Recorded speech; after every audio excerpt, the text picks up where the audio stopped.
comprehension is truly astounding. I mean, did they fail elementary school? So let's break this down slowly. Meghan, the Duchess of Sussex, and Prince Harry's Director of Communications, Emily Robinson, has left her role after a few months. And the internet immediately jumped into their usual clown routine. Oh my god, another person quit. They can't keep staff. Chaos. Disaster. All the same tired lines. This is for the stupid people. This is what it actually says. It was a contract position. Project-based, temporary. She completed the assignment successfully. And the contract ended. That's it. That is literally the whole story. People out here acting like it's some shocking resignation, when it was clearly explained she was brought on to support a specific project. And the project is done. It's called work. Most of us have heard of it. So before folks declare the sky is falling or pretend they're experts in PR operations, maybe try reading the words on the pages. Not everything is a scandal. Sometimes contracts just end because the job is finished. But I get it. Facts don't generate outrage clicks. Reading comprehension isn't as fun as inventing drama. Unfortunately for the trolls, reality is pretty calm over here. Project done. Contract complete. Storyline? Please. The people who lack reading comprehension is truly astounding. Every time I speak truth about Meghan, Duchess of Sussex, the haters insist I must be on her payroll. They've convinced themselves I'm deep inside some bunker, some secret Archwell war room, taking instructions, collecting direct deposits, and launching operations on Meghan's behalf. Let me help them out. I'm not on her payroll, but they should count themselves very lucky I'm not. Because if I were advising her, oh, the strategy would look so different. I would have pushed for accountability a long time ago. Targeted legal action aimed directly at the worst, most egregious offenders. Because I am petty as fuck. And because when people profit from spreading lies, there should be a bill to pay. And if you've been following my account, you know already my brand. You don't get to fuck around and not find out. You know I'm the type to come after you.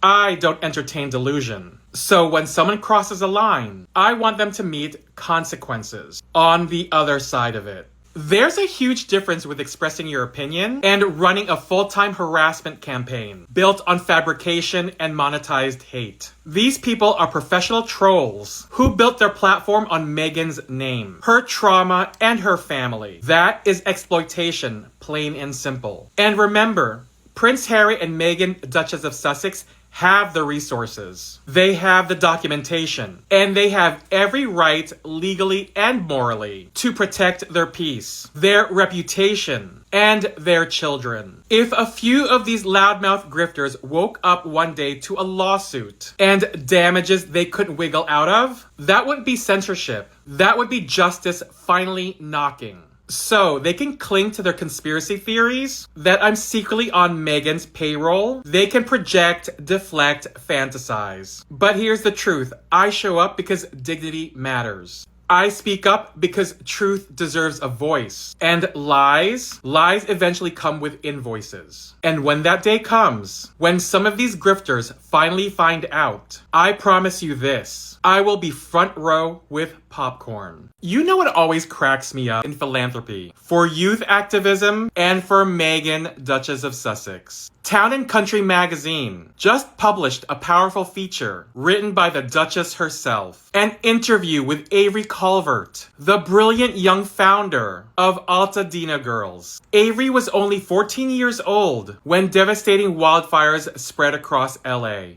Destroying homes, displacing families, and stealing the safety kids are supposed to have. And instead of waiting for adults to solve it, she stepped up. She created an organization that blends empathy, community care, and direct action. Girls organizing donation drives, supporting evacuees, educating their neighbors, and reminding us that leadership, doesn't wait for permission. Altadena Girls is a movement built by young women who refuse to sit on the sidelines while the world burns. What makes this article so important is how Meghan frames the work. She isn't there to overshadow or center herself. She's there to elevate. She asked through questions. She listened. And she highlights how activism isn't just protests or politics. It's showing up for people when they're scared, when they've lost everything, and when hope feels fragile. Meghan uses her platform exactly the way critics said she never would, to open doors for the next generation, especially young women of color and marginalized voices who are usually ignored until they're adults, if they're ever acknowledged at all. This Town and Country philanthropy issue is proof of her purpose. It's proof of what happens when global influence becomes a tool for uplift instead of ego. When a spotlight becomes a lifeline. When a woman with reach chooses to use it responsibly. So congratulations, Meghan, Duchess of Sussex, for continuing to amplify real change makers. And congratulations to Avery and the Altadena Girls for turning crisis into community power. This isn't just a moment. It's a movement. And it's growing, spreading, inspiring. Because the future isn't coming someday. The future is already here. And she's 14.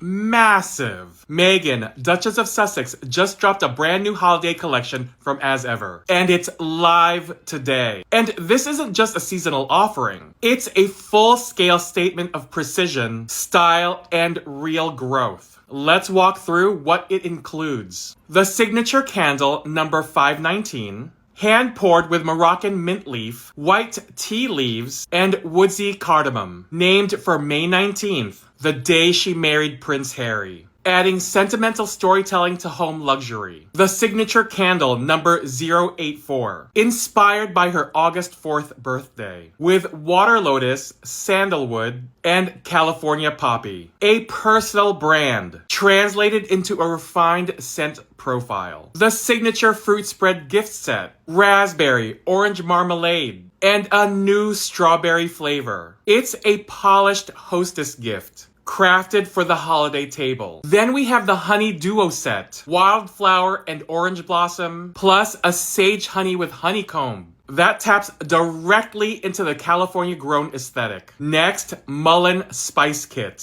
Spiced cider and hot toddy. Warm, aromatic blends that instantly turns any gathering into a celebration. And yes, the 2021 Napa Valley Brut. A sparkling wine that officially elevates As Ever into the premium beverage space. Crisp notes of green apple, pear, and citrus. Perfect for toasting through the season. Every item is curated with intention. It's about how we host, how we gift, and how we make everyday moments feel special. This collection proves the brand isn't just creating products. It's designing a lifestyle. And now, let's address the noise. There have been people insisting this brand is failing, that Meghan's business isn't sustainable, that she's not capable of this kind of success. Well, here's the reality. You don't launch a polished, premium, multi-category holiday collection if your business is struggling. This is what thriving looks like. This is strategy. This is expansion. Because here's the truth. Critics can speculate all they want, but success doesn't argue. It shows up, it delivers, and this holiday drop is proof that As Ever isn't slowing down. It's scaling up. Meghan, Duchess of Sussex, has a long-term vision. She's executing it beautifully, and today's launch is just another reminder. The brand is strong, the demand is real, and she's just getting started. Duchess of Sussex has done something that the royal family never could. She's made herself relatable and aspirational. Duchess Meghan's new era feels effortless. She has her new lifestyle brand As Ever, selling out all the time. She has her new show on Netflix with Love Meghan, which is in season 2, and they have a holiday special coming next month. And then she just won the Golden Listeners Award at the Signal Awards for her podcast, Confessions of a Female Founder. She's redefining influence without apology. Calm, intentional, and quietly powerful. And you know what's smart here? It's the restraint. She's not chasing virality. She's creating legacy. She used to be the story. Now she's the storyteller. And honestly, this is the kind of thing that creates incredible case studies down the line. As a major fan, I'm not going to lie. I was getting a little bit frustrated with like the lack of content, the lack of programming, the lack of brand, the lack of appearances. But I get it. They called her calculated, but when a woman owns her narrative, clarity often looks like calculation. And whether you love Duchess Meghan or you hate her, but I don't know why you would, the strategy is working, and it's working because it's real. I'm Michaela Ian, and that's the Culture Take. So wait, we got sparkling wine now, Duchess of Sussex? Did y'all see the brute that she had on the website? I don't know if it's a fall collection or what. She sneaked that on us. But I definitely got my order in for that holiday collection today. I got all 3 of the spreads. I'm so excited about it. I got the spiced Moreland spices, and I also got the peppermint tea. So I am super happy about my purchases. And I got to get me a bottle of that brew. I went to checkout and I said, I know you lying. And something just said, just check the wine tab. I checked that and that freaking brute popped up. I said, I know you lying. I got to get me a bottle. And then we ain't going to even talk about the candle. Oh my God. What is it? Number 519? I got to get that candle. I didn't put it on my Christmas list. I am dying to smell that. It's her signature scent. I said, oh, you wait. That's like what she had at her wedding. Oh, a girl needs 5 of them in her home. Okay. It is on my Christmas list. I'm going to ask everybody for that. Anybody that asks me what I want for Christmas, I would like a Duchess of Sussex number 519 candle. Please and thank you. Everybody, what did y'all get? I hope y'all locked in and got y'all orders placed. Let me know. Everyone's freaking out over Meghan Markle's Paris Fashion Week glow, but is it recreatable? I tried the exact steps her makeup artist Daniel Martin used on her face. I started with the Tatcha Longevity Serum directly on my skin. Look how glowy it makes me. I did a little eye makeup. This is my own personal step. And then I also mixed that same serum into Meghan's favorite foundation, the Orsay Come Closer foundation. And I applied it to my face using my fingers. This is very important. That's what Daniel Martin does. He applies it directly to Meghan Markle's face using his fingers. And then later he blends everything out with a brush. From there, I curled my eyelashes and I used the MAC Stack mascara. And then once I was done doing that, I switched over to the Tom Ford Shade and Illuminate Contour Duo. I used it as a bronzer on the high points of my cheek and also my forehead. From there, I used the Paris Berlin Compact Press Powder only in the T-zone. Again, very important if you want that glow, only in the T-zone. I finished with the Tom Ford lipstick in Iconic Nude, and here is the final look before I went out for the night. Pretty glowy. And then here's me at the end of the night, even more glowy, actually, if that's possible. What do you think? Meghan Markle has sent royal watchers into a frenzy after posting the clearest glimpse yet of her 2 children in a new Halloween family video. Meghan delighted fans with the rare peek at the Sussexes enjoying a day out at a pumpkin patch, which she captioned simply, "Happy Sunday." The video shows 6-year-old Archie and 4-year-old Lilibet giggling as they sprint through the rows. Prince Harry is seen carefully carving a giant jack-o'-lantern as the kids look on. It's clear how much the children have grown, with Archie helping his dad scoop out seeds and little Lilibet toddling nearby in a pumpkin-patterned jumper.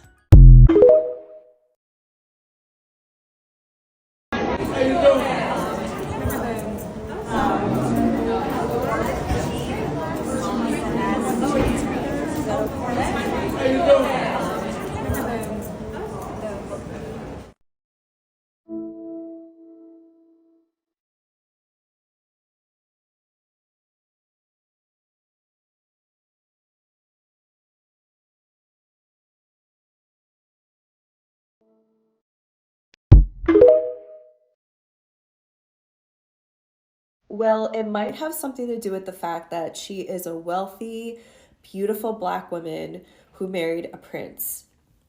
And I was talking to my friend about this today because it's just so interesting to witness like the vitriol that Meghan Markle gets when, like, for example, Gwyneth Paltrow, who also has a lifestyle brand, Goop, she also has a podcast. She also has a Netflix show. I think multiple Netflix shows at this point.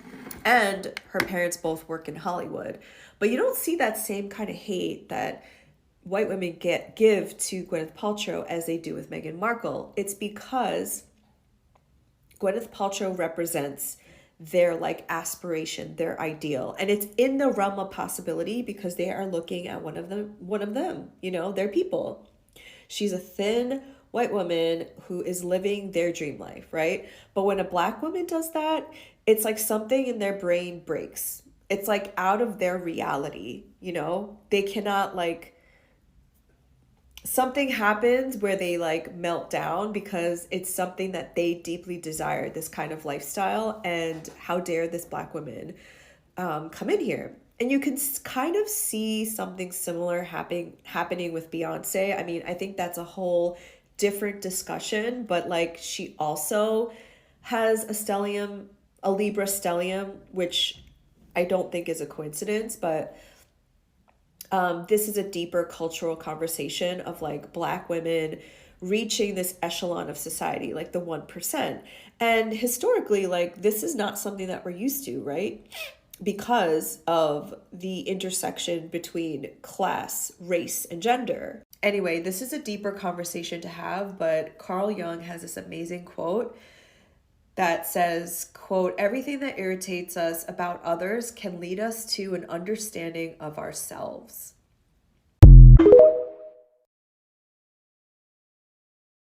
Here we are. What's your name? My name's Harry. What do you do, Harry? What do I do? On any given day, I'm a dad of 2 under 3-year-olds. I got a couple of dogs, a husband. I'm founding patron of Invictus Games Foundation. There's lots of hats that one wears, but I believe today is all about Invictus. That's our boy! You know he wanted to say, I'm a prince, I'm a former prince. Tell you, it is the most incredible group of women. There are women here that are building incredible businesses. There are those of you that are raising a lot of money, are trying to raise a lot of money, have tried to raise a lot of money, that are doing just the most extraordinary things. And between that, you're doing everything else that is expected of you. And so I am just so incredibly grateful to get you all here and to do what is, to me, the hardest thing is to part with your super precious time. So the first thing is to say how grateful I am.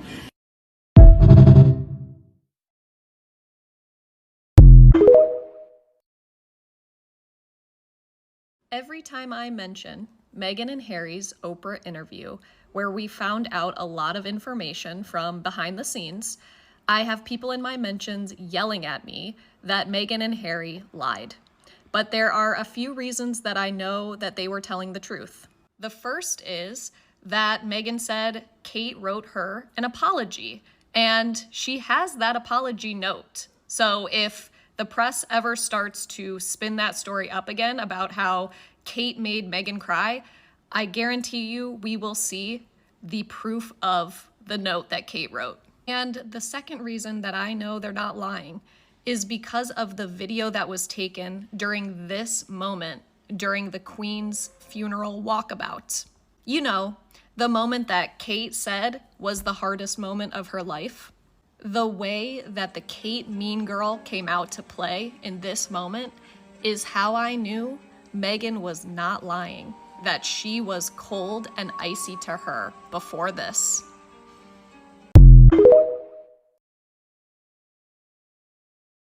Hello, my people, Lady Rosie. How y'all doing? How you all doing, my people? Today I can't even talk because guess what? I gotta talk about Prince Andy. Prince Andy is a Prince Peter. You know Prince, oh God, Jesus, help the world, God, Lord, have mercy. I tell you, these people, something else. So nowadays they are having this smoking mirror out here with Prince Peter. They got Prince Peter everywhere on newspapers, but y'all just bringing Prince Peter out here. And what happened to Prince Peter's brother? Yeah, that one, Charlie Boy. Charlie Boy, what happened to Charlie Boy? And this other one, Prince Bully. All of them do the same thing. Ain't nobody amongst them different.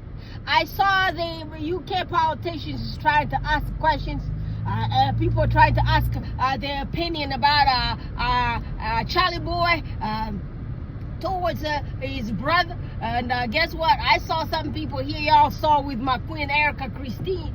There were some people there, they really pulled that question on Charlie Boy in the public. They're like, hey, what do you think about your brother? What do you think about your brother, Charlie Boy? Charlie Boy ignored those people, and some people came to defense of Charlie Boy. But guess what? Charlie Boy ain't gonna say a thing. If it was a regular people, like a regular head of states in some of those Muslim countries out there, I'm telling you, these people could have come out and exposed their brothers. Well, I don't know. I'm probably just, this is kind of double standard here. I do not like to lie, and I know those Muslim countries as well. You know, the EU, I've seen all those people do lots of stuff. Y'all saw those Sheikh Mohammed and all those other people, the rulers of Dubai and the rulers of all those places, what they do to them kids. See what they do to them princesses out there. So they are no different. It's like a people in the power ain't no different. So they can analyze people. They can do all the wrong out here. Guess what? They're allowed to walk free. But we, the little people down here, the broke people, I tell you, when we make some mistake, we pay for it. We get arrested. We get unalived at the spot, or something happens to us. It just depends what kind of level of privilege you got out there. You can walk away with murder. You can do anything basically that you want to do when you belong to one of those classes. I tell you, lots of those people did unalive people in their lifetime. So I heard this guy here from the UK, this one of them tabloid guys, he broke loose. Dude broke loose. I tell you, dude broke loose. He came out here, he's like, guess what? If Charlie Boy tries to say anything, if he opens his mouth to say anything about Prince Peter, Prince Peter's gonna expose what happened to Princess Diana. Oh my goodness, I was sitting down there, I was drinking my pop. I had that Pepsi thing. Yo, I tell you guys, Pepsi, that Pepsi was. That Pepsi, I looked at the Pepsi bottle. The Pepsi bottle said like it was 150 calories. And then when I tasted that pop again, I tasted, oh God, I tasted that pop the second time. And I said, let me rewind that video back again. He said, you know what happened to Princess Diana? Y'all know what happened to Princess Diana? The unalivement. If y'all try to say anything about Princess Peter, he gonna come up, open the Pandora's box on Princess Diana's unalivement. Girls, I tell you, that Coca-Cola, that Pepsi-Cola I had in my hand, that thing turned, it warmed up. It warmed up. I tell these people, that thing is getting juicier. So I'm going to pray for somebody one day, my queen Diana, Spencer, please listen to me where you at, mama. Come out here. Your spirit need to come out here. Pop out, pop in. Come and let us know what happened to you. You know, we got some pretty babies that we made for y'all out here. Yeah, we got Princess Lilibet Windsor, Mountbatten. She's the princess. And then we also have Prince Archie for you. We got all them cute kids for you out here. So you need to show up, okay?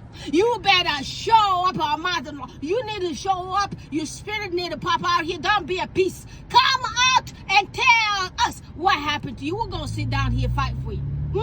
We got your blood now. Yeah, they're mixing with ours. So we got those little ginger babies. Yeah.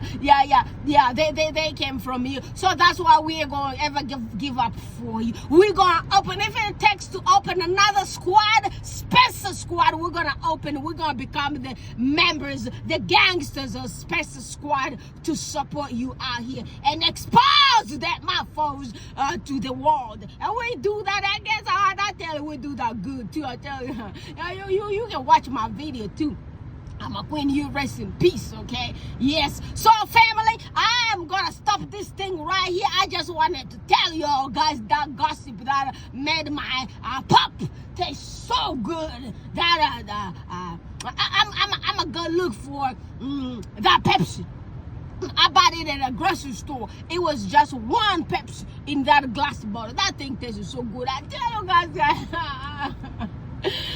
Please subscribe to my queen Erica Christina and Erica _ Christina on TikTok, and all the other queens here. Katie, not my king. You also have our wonderful brother, the notorious JTB _ 2.0, and all the other TikTokers out there supporting our Royal Highness Duchess of Success, and also the ones exposing that fake monarchy. And also do not forget to go to my brother Baron Success on here on Facebook. That's my brother Baron Success, and his channel is called Royal Success, y'all. That's one of our wonderful channel that blessed all of us. If we are here today, it's because of the Royal Success with our queens, Church Nelly, Lydia Washington, and all the wonderful Connie Balmer, and all those wonderful queens of mine. I appreciate all of y'all guys. Reba Anderson and all the rest of them, Joyce Anderson, Novi D, all my other queens. I love y'all guys very much, and thank you for your support. And do not forget to go to my sister, my queen Wizzy Success. That's Isabella Bax's channel on here on YouTube, guys. I love you very much. I'm gonna talk to y'all guys again tomorrow. Bye for now. Y'all have a good day.